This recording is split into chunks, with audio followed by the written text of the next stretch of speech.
Welcome to Once Upon a Castle, unlocking the magic of Disney, past and present. I'm Ginny, your guide through the parks and the pages of Disney's rich history. Each week, we will share expert tips to help you plan your perfect visit and explore the stories, secrets, and legends that make the magic real. From Walt's vision to today's hidden gems, we will help you feel more connected, more prepared, and more enchanted every step of the way. So, whether you're counting down the days to your next trip or just dreaming of a stroll down Main Street, USA, this is your place to discover the wonder. This is Once Upon a Castle.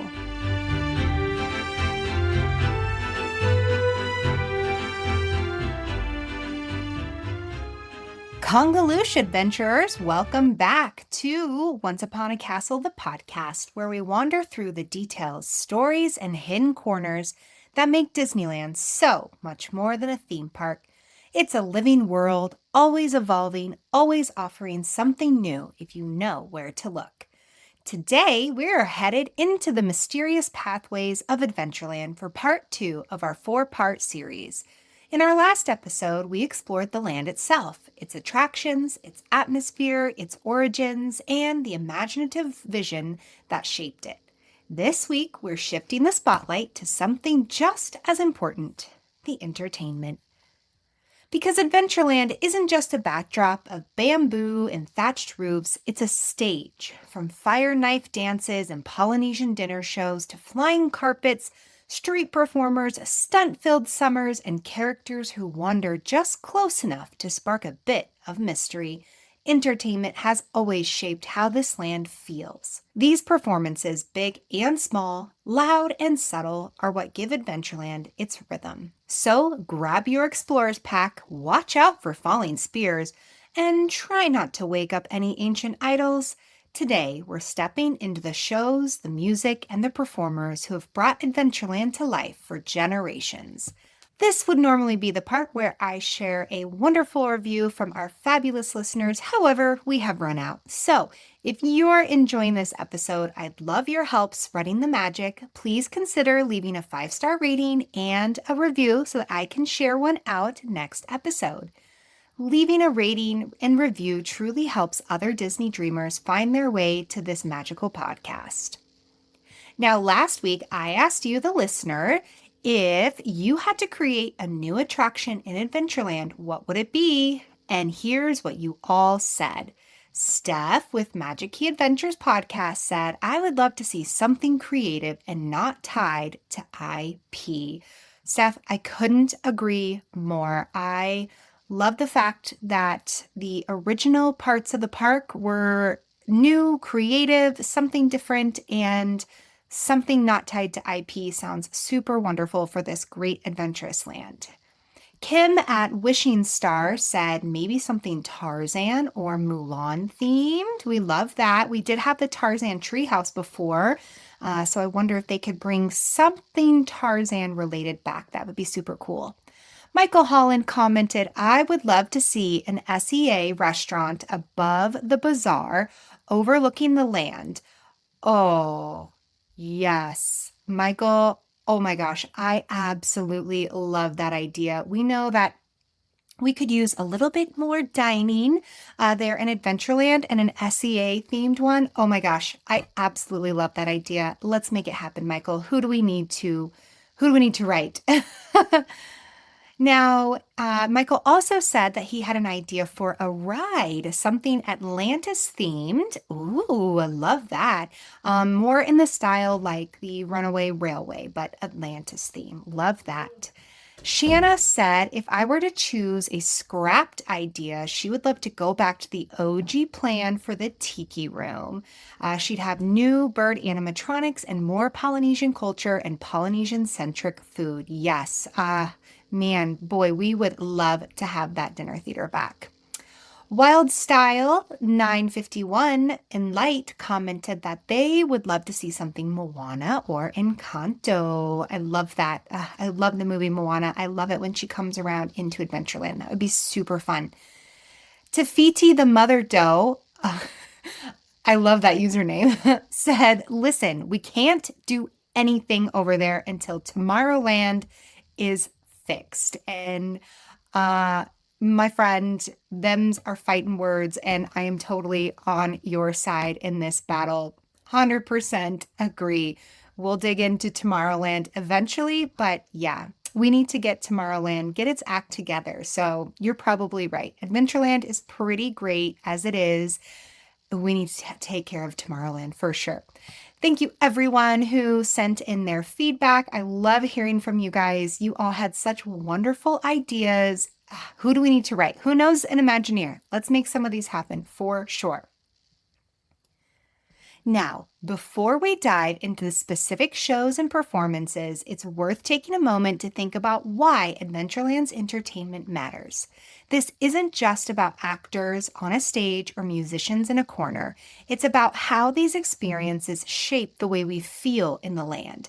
They set the tone, build the atmosphere, and make the jungle feel alive, unpredictable, and full of story. With that in mind, let's start our journey at one of Adventureland's most iconic entertainment spaces, a place that once brought fire, music, and even a little movie magic to the heart of the jungle. Yes, that's right, Tahitian Terrace. Now, the Tahitian Terrace was a Polynesian-themed dinner theater in Adventureland featuring live Polynesian dancers, musicians, and fire knife performers. It opened in 1962 and ran until 1993. The Tahitian Terrace was conceived during a period when American popular culture had a strong fascination with Polynesia, Hawaii, and South Seas escapism, a romantic tropical fantasy. The restaurant/show offered Disneyland guests a slice of this fantasy in a themed, immersive environment. Now, the site originally was part of a more modest facility. It was the back half of the Plaza Pavilion building, which had a Hawaiian-themed patio overlooking the waterway used by the Jungle Cruise. And early on, Disneyland added a small live musical quartet and trio there. Over time, live entertainment on the patio expanded with a more permanent stage and eventually a full Polynesian revue by a troupe of real Polynesian dancers and performers. Disney's push for immersive dining and entertainment is what helped grow the Tahitian Terrace. In 1962, as part of an expansion of Adventureland, Disneyland formalized the concept into a full dinner theater. Tahitian Terrace opened in June 1962. It is widely regarded as Disneyland's first dinner show experience. Guests dined on South Seas fare, teriyaki steaks, shrimp tempura, pineapple ribs, flaming desserts, non-alcoholic Planters punch. I am getting so hungry just talking about it. Now, while dining on all of these wonderful fares, guests were also being entertained by live music, Polynesian dancing, dramatic fire knife and fire walking performances, all staged beneath a towering 35-foot coral tree that formed the centerpiece of the performance area. For many guests, especially at the time when overseas travel was rarer, Tahitian Terrace provided a sense of exotic travel, a vacation to the South Pacific, packaged into dining out at Disneyland. As noted by former cast members and historians, it offered escapism and wonder, embodying the romanticized South Seas ideal that resonated strongly in mid-20th century American pop culture. Now, despite the fact that Tahitian Terrace remained popular, reportedly busy right up until its closure, the management at the time felt the dinner show model was underutilizing the facility. That is, they believed the space could be more effectively used with a different concept. So, in 1993, the success of the animated film Aladdin inspired Disney to retheme the space. The restaurant closed in April 1993, and just a few months later reopened as Aladdin's Oasis. This was a Middle Eastern-themed dinner show grounded in the Aladdin IP. The logic was likely leverage a current and popular Disney property to draw in more guests. The shift suggested that by the early 1990s, Disneyland believed guests were more drawn to recognizable Disney character IP and franchise driven themes rather than exotic themed dinner shows. Over time, the Aladdin's Oasis dinner show lasted only 2 seasons, and then the space went through various iterations: character meet and greets, storytelling shows, seasonal events, before eventually becoming a food service counter with no live entertainment called the Tropical Hideaway. The closure reflects changing tastes and business decisions. While 1960s America was enamored with Polynesian fantasy and escapism, by the 1990s, Disney's corporate strategy had shifted toward capitalizing on its own film franchises for cross promotion. As a result, niche or once novel dinner show concepts like Tahitian Terrace were replaced by IP driven, more commercially reliable offerings. So, although the closure wasn't because of a drop in attendance, it was a more strategic decision. Change the use of the space to reflect newer audience interests and Disney's evolving entertainment business model. Tahitian Terrace opened because Disneyland wanted to offer guests a dreamy, immersive slice of Polynesia, combining themed food, exotic ambience, and live entertainment at a time when tiki culture was fashionable and widespread in the US. It thrived for over 30 years, offering a unique dinner show that felt like vacation in a far-off island. In short, Tahitian Terrace represents a bygone era of Disneyland, one rooted in escapist fantasy and immersive theming, less dependent on branded intellectual property. Its legacy lives on in fan memories, in park dining history, and in the broader influence it had on themed dinner entertainment at Disney parks and beyond. I really wish I could have experienced the Tahitian Terrace Polynesian dinner show. That would have been so amazing. That is one thing I really wish Disneyland would bring back. Next up, we have Aladdin's Oasis Dinner Show Entertainment. This replaced the Tahitian Terrace in 1993. As we said earlier, Disney was inspired by their animated film Aladdin, which became a blockbuster hit, one of my favorites also. The park's management and creative team saw an opportunity to capitalize on that popularity by giving guests a themed dining and entertainment venue tied to the film. There was quick turnaround to ride the wave of Aladdin's popularity. After just a few months of retheming and renovation, the space reopened as Aladdin's Oasis on July 2nd, 1993. This was a very ambitious dinner plus a show format. The initial concept was a full dinner show, Middle Eastern Agrabah style ambience, themed decor including a cave of wonders, costume performers singing, dancing, essentially turning Adventureland into live entertainment and dining, all tied into Disney's then fresh Aladdin IP. So, in essence, Aladdin's Oasis existed because Disney wanted to swap out an older dinner show, the Tahitian Terrace, for a fresh IP-driven movie tie-in dinner show to draw visitors using the market appeal of Aladdin. The interior was reimagined to evoke the fictional world of Agrabah. The old Polynesian decor and waterfalls, rockwork from Tahitian Terrace were removed. In their place, the stage featured a stylized Cave of Wonders entrance with a big tiger head portal and lanterns, mosaic, marketplace-style touches to suggest a Middle Eastern bazaar. The coral tree from the earlier layout remained, but the stage and seating were reconstructed. Guests sat at tables and enjoyed a prix-fixe meal, Middle Eastern-themed dishes such as kebabs and rice, while a live show played on. The show reportedly featured characters from the film, including Aladdin and Jasmine, with singing, dancing, drama, comedy, storytelling, all made it a wonderful stage spectacular. The dinner show was ambitious. The venue tried to run up to 8 shows per day to make the model economically viable. Over time, critics emerged. The meal offering was seen by some guests as too modest or thin. Typical menus reportedly included a small entree, which was a single kebab on rice with a small side, and for many, the portion quality didn't live up to the feast expectations the show had advertised. Dessert was a hit, a chocolate lamp mousse dessert, reportedly fondly remembered. That sounds so delicious. But the main course dissatisfaction and overall cost and value issues were cited as contributing factors for its closing. The original dinner show lasted only about 14 months, ending in August 1994.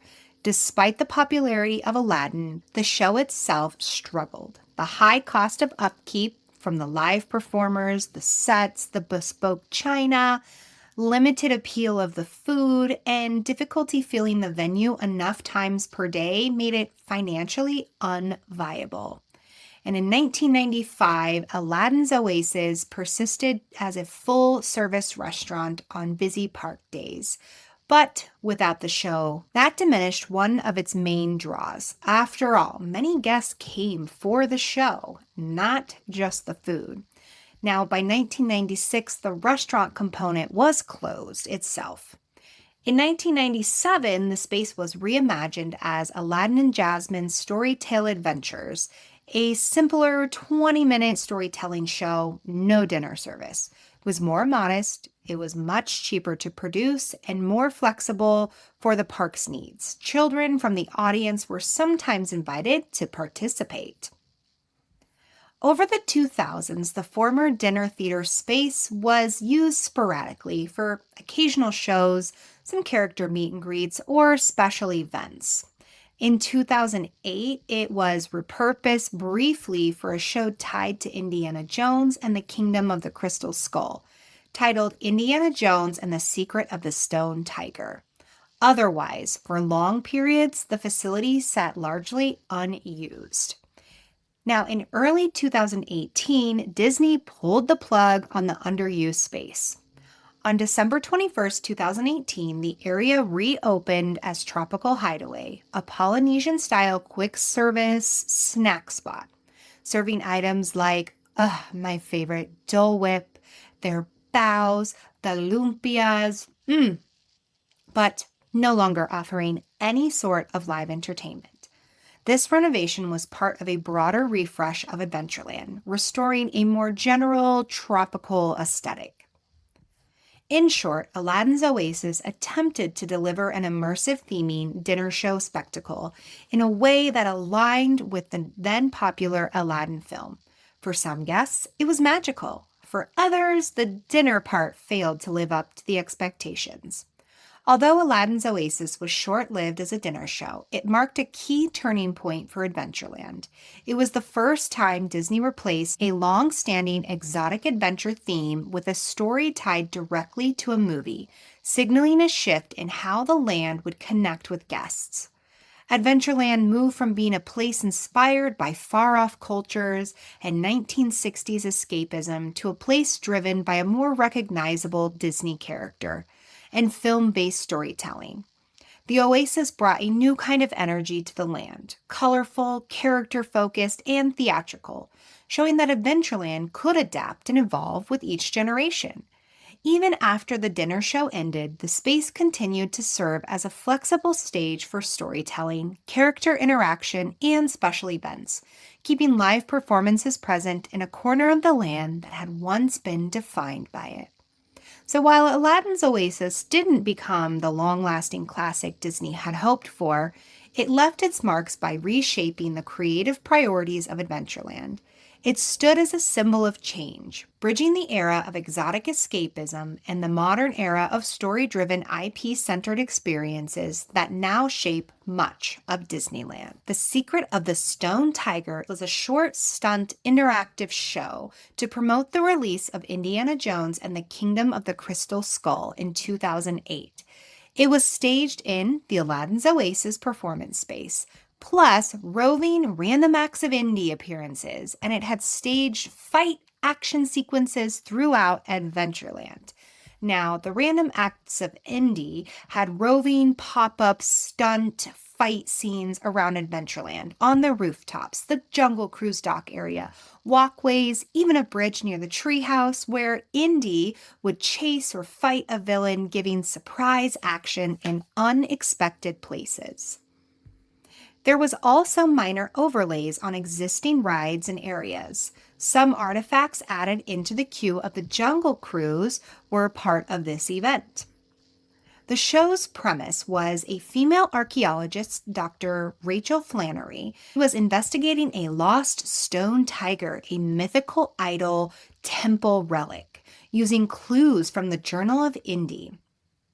She enlisted children from the audience to help decode the clues. After the final clue, the Stone Tiger portal opens and Indiana Jones bursts out to retrieve the idol.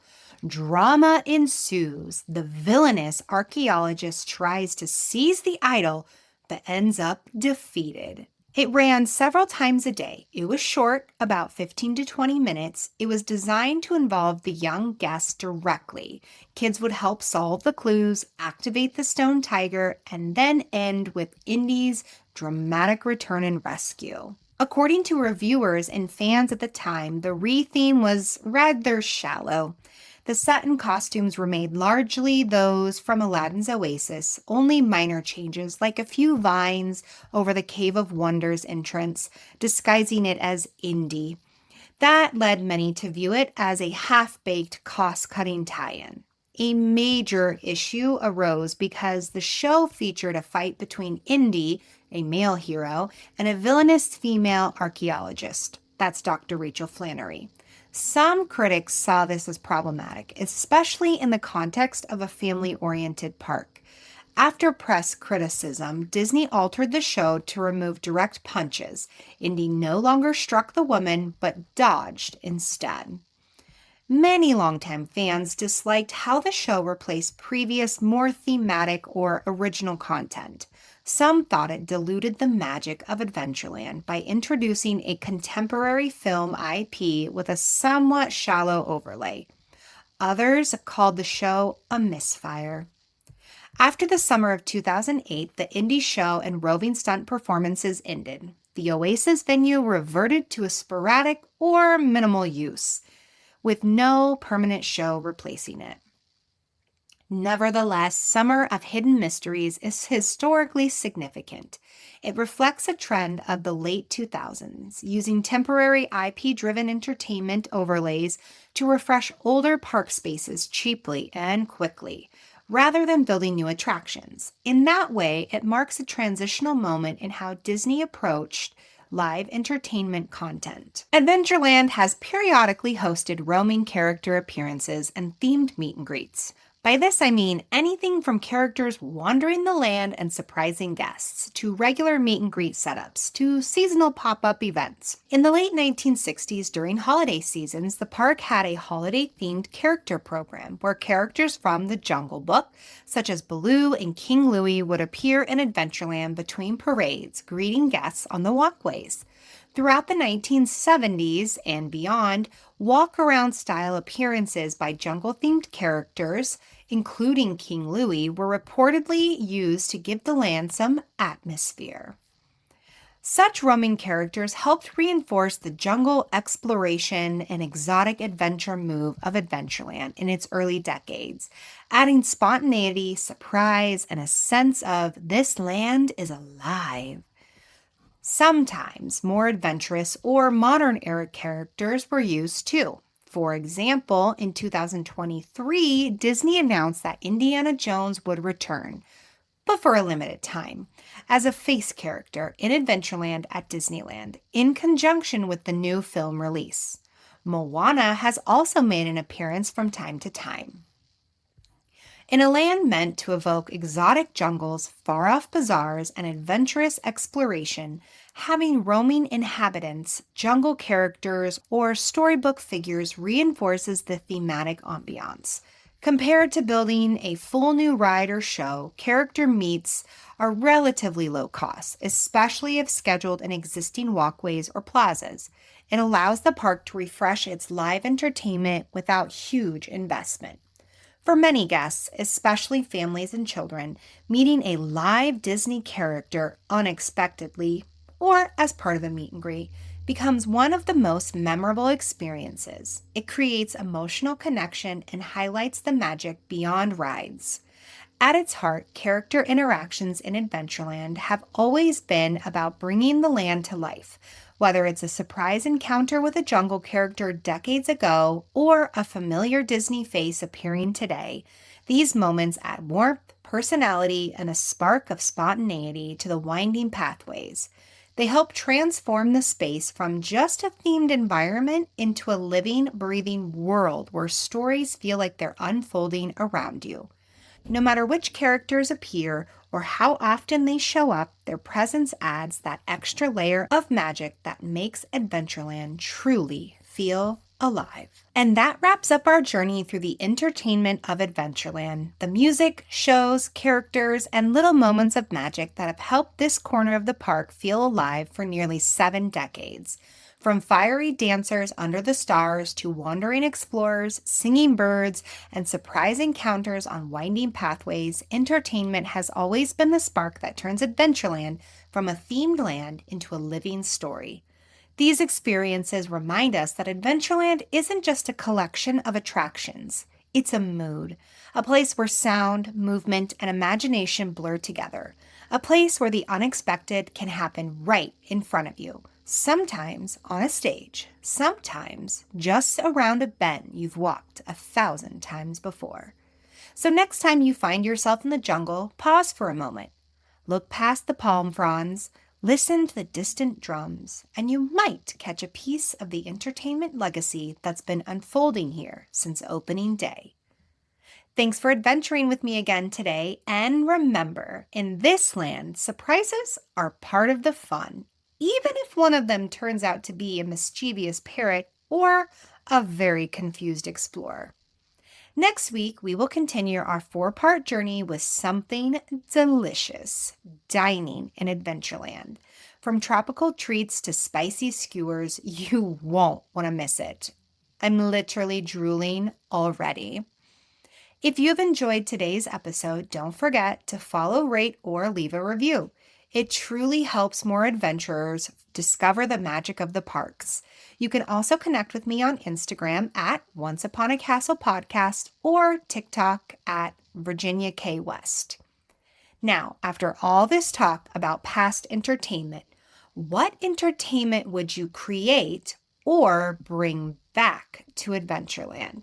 Share your thoughts in the reviews on TikTok, Instagram, or email me. I'll put my email and social handles in the show notes. Until next time, keep the magic alive, keep the memories close, and as always, I'm wishing you a great, big, beautiful tomorrow. Congaloosh!